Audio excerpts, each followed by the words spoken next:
आपका पड़ोसी जो बड़े पर तोड़ रहा है इस वक्त जंग के, इंडिया, कि हमने पाकिस्तान के साथ जंग करनी है, उसका भी यही ख्वाब है। ये पाकिस्तान हमसे जुदा हुआ है, वापस लेना है, और फिर बंगाल को लेना है, बांग्लादेश को लेना है, श्रीलंका को लेना है। हत्ता कि इंडिया की ये ख्वाहिश है कि वो अफगानिस्तान पर भी कब्जा करेगा। अब जो ये इसराइल कर रहा है, ये इतने जुल्म सितम क्यों कर रहा है?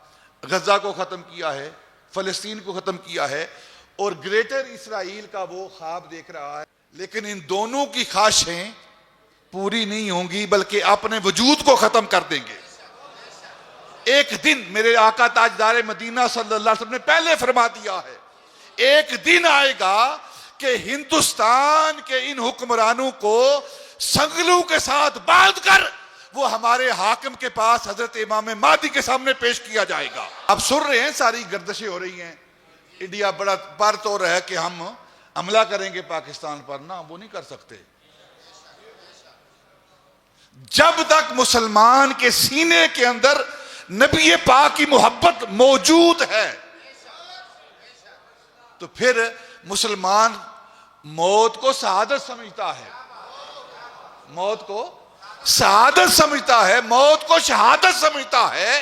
ये तो आगे बढ़कर मौत को गले लगाता है। और काफिर है जिसके सीने में नबी पाक नहीं है, नबी पाक की मोहब्बत नहीं है, वो मौत से डरता है। मोमिन तो मौत से नहीं डरता।